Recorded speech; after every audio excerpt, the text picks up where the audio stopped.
Bonjour à tous, j'espère que vous allez bien. Je vous retrouve après une petite absence pour vous présenter un tarot printanier. Alors, il est déjà paru, hein, c'est pas une nouveauté, mais je tenais à faire cette présentation pour faire une comparaison entre la version anglaise et française. Donc, il s'agit du tarot des esprits de la forêt enchantée. Voilà. Donc au niveau du coffret, déjà, on voit tout simplement qu'il y a une différence de taille. La version anglaise, donc étant ici, et la version française ici. Donc, je vous montre déjà la version anglaise rapidement. Donc on avait un coffret comme ceci, voilà. Un grand bouquin. Avec des illustrations pleine page et du papier glacé. On avait le petit ruban pour retirer les cartes. Un dos des cartes comme ceci, donc réversible, voilà. Et c'est tout. Au niveau des cartes, vous avez des cartes souples, un peu brillantes. Voilà, tout ce qui est de plus classique. Et maintenant, on va pouvoir faire la comparaison avec la version française. Alors, je vais essayer de me concentrer pour faire cette présentation parce que je vous avoue que je ne suis pas encore totalement remise, mais bon, il fallait bien reprendre un jour. J'ai une fatigue qui persiste, qui ne veut pas partir, donc c'est un peu difficile de me concentrer, mais on va tenter tout de même de faire cette présentation. Alors, au niveau de la version française, du coup, on a une boîte cloche comme ceci. Voilà, donc je sais plus si je l'ai mentionné, le tarot a été réalisé par Lunae, je sais pas comment ça se prononce, Witherstone, et Merala Alwood. Voilà. Au niveau du livret, on a un livret avec des pages mat. Voilà, là c'est la différence, on n'a plus de papier glacé. C'est pas dérangeant. Par contre, on a toujours des illustrations pleine page. Le contenu est le même. Voilà. Donc dans tous les cas, on a un très beau livre, très complet.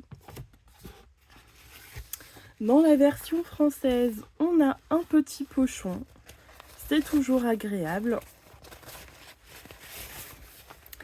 Et surtout, on va voir une différence notable au niveau des cartes. Alors, hop, je vais me rapprocher. Voilà.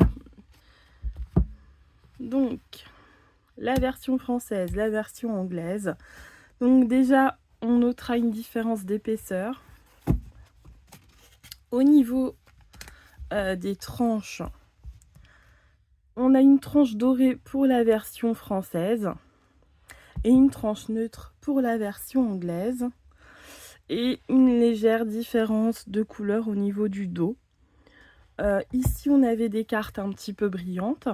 Pas glossy non plus, hein, mais vous savez, la qualité classique que l'on retrouve un peu partout. Voilà, des cartes un peu glissantes, légèrement brillantes. Là, c'est bien, avec ma fenêtre, on voit bien les reflets du coup. Et là, par contre, on a des cartes plastifiées, mat, qui me semblent plus solides et plus épaisses. Je sais pas si vous allez bien voir. Donc voilà, là on est sur du mat plastifié qui va un peu plus ressembler à ce que fait Dextinity par exemple. Voilà, donc je vais pas m'attarder plus sur la version anglaise qui a été énormément présentée, la version française aussi d'ailleurs, mais c'est pas grave, j'avais envie de faire la mienne. Les cartes normalement sont encore dans l'ordre puisque je me suis retenue de l'utiliser. Donc je possédais la version anglaise depuis longtemps. Et c'est vrai que j'avais toujours une frustration parce que le livret avait l'air quand même assez complet et intéressant. Comme pour le Edgar Allan Poe Tarot, c'est pareil, je me lamentais un peu de ne pas avoir attendu pour la version française et finalement j'ai fait comme pour celui-ci, j'ai fini par la prendre. Parce que on a des livrets à chaque fois qui sont complets et très intéressants. Donc je trouvais ça dommage de passer à côté. Alors, hop, je me place pour bien vous montrer les cartes. Voilà. Bon, je trouve que c'est un tarot dont on se lasse pas. Et là, pour le printemps, il a vraiment une ambiance idéale. J'en ai reçu un autre d'ailleurs qui sera parfait pour ce printemps, que je dois vous présenter aussi prochainement. Mais en fait, j'ai plein de présentations en retard. J'ai trouvé des tas de petits trésors, mais j'ai pas le temps de tous vous les présenter. Il y en a qui vont plutôt être sur le thème de l'automne et surtout d'Halloween. Pardon. Et du coup, vu que j'ai quand même pas mal une grande liste de retard, je me demande si je vais pas faire un tri et puis attendre l'automne et la période d'Halloween pour vous en présenter certains. Ça vaudrait le coup. On a ce loup pour la mort qui est magnifique. J'aime beaucoup. Et c'est donc dans le même style, je vous ai... Oh là là, cette carte de la tour, elle est splendide. La carte de l'étoile aussi.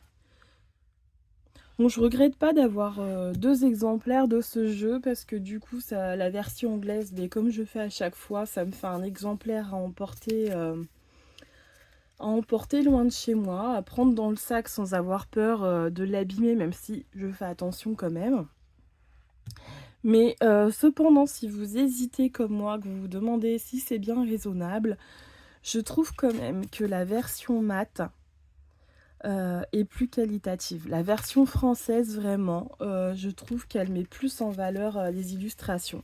Là, on va voir la comparaison, par exemple, avec la carte de l'étoile, si je la trouve. Et ben, je trouve que le rendu est mieux.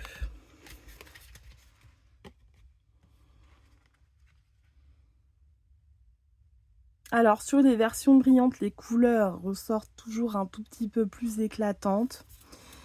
Mais une fois qu'on l'a en main, je trouve que celle-ci est beaucoup plus agréable. Bon, en tout cas, moi, je regrette vraiment pas d'avoir craqué. Je trouve que ça valait la peine. Donc, j'ai fait pareil pour le tarot Edgar Allan Poe. Je vous ferai également une comparaison de la version anglaise et française. Donc là encore, c'est pareil, il n'y a pas photo. Ce sont toutes deux de très belles versions. Mais c'est pareil, il me semble qu'il y a une version qui est un petit peu meilleure. Je sais plus, il faut que je me replonge dedans. Et donc, pour le printemps, là j'en ai reçu un que beaucoup ont dû commencer à recevoir aussi. Il s'agit du nouveau tarot de Karine Jusby, qui est le tarot de la connexion mystique. Alors, le seul petit bémol, bah ça je le savais déjà évidemment parce que j'avais vu les images, c'est que j'aurais bien aimé qu'on ait un tarot qui soit nocturne pour aller avec l'oracle de la connexion mystique, l'ancien, puisque là il vient d'en ressortir un nouveau en précommande. Et là on passe directement à une version très lumineuse avec un grain qui est différent de l'oracle. Moi ça m'a un petit peu perturbée. Mais bon, ça, on en reparlera lorsque je ferai la review. Mais c'est vrai que du coup, maintenant qu'elle sort un nouvel oracle de la connexion mystique qui est lumineux aussi, ça va faire un duo. Mais l'ancien oracle de la connexion mystique n'aura pas son tarot associé finalement. Enfin, moi, ça me laisse un petit goût d'inachevé. Donc, Karine, si tu passes par là, je pense pas qu'elle passera par là. Mais si quelqu'un peut lui suggérer l'idée éventuellement. Un tarot de la connexion mystique nocturne pour aller avec le premier oracle et surtout avoir le même grain, la même finition pour que les deux jeux aillent ensemble. Mais bon, là je m'égare, on va revenir sur ce magnifique jeu. Ouais, c'est vrai qu'il a beau avoir été énormément présenté. Je trouve qu'on ne se lasse pas des illustrations, de le redécouvrir. Donc c'est pour ça que j'ai hésité à vous le présenter. Et puis je me suis dit, bah déjà la comparaison version anglaise, version française, on la trouve peut-être pas nécessairement partout sur YouTube. Donc ça peut être intéressant pour les gens qui hésitent. Et puis je trouve qu'il a encore un intérêt à être présenté. On a des illustrations qui sont très riches, qui sont vraiment magnifiques. On a envie de plonger dans les cartes.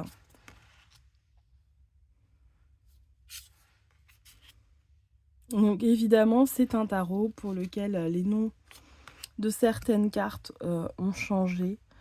Donc pour les débutants, ça peut être un petit peu déconcertant, comme voilà, comme beaucoup de tarots maintenant. Mais au niveau de l'interprétation, pardon, on s'y retrouve. Très jolie carte. On a vraiment des paysages absolument splendides.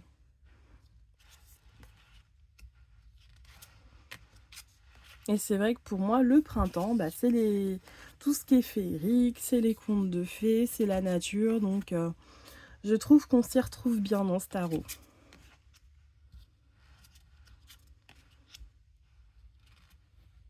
Donc pareil au niveau de la petite banderole, ici, dans la version anglaise, on avait une banderole avec une encre dorée. Donc là, ici, elle est mate. Voilà, c'est du marron. Marron parchemin.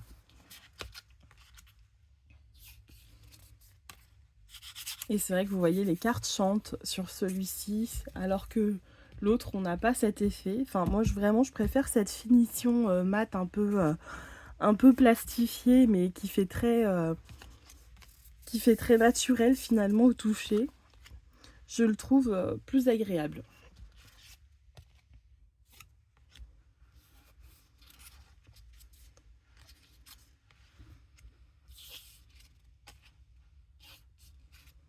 Et d'ailleurs, là, en vous montrant les cartes, ça me donne envie de refaire un tirage avec, dès que je serai un peu plus en forme, parce que là, je peine déjà à faire ma présentation, donc faire un tirage, c'est autre chose.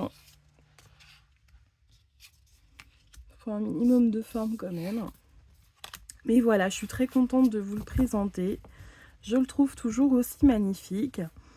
Et si vous avez déjà la version anglaise et que vous vous tâtez, moi personnellement, je trouve vraiment que la version française vaut le coup. Voilà, quitte si vous avez un petit souci de budget à revendre votre version anglaise. Mais bon là après c'est vraiment une histoire de goût, mais c'est vrai que je trouve que la qualité est supérieure dans notre version à nous, voilà.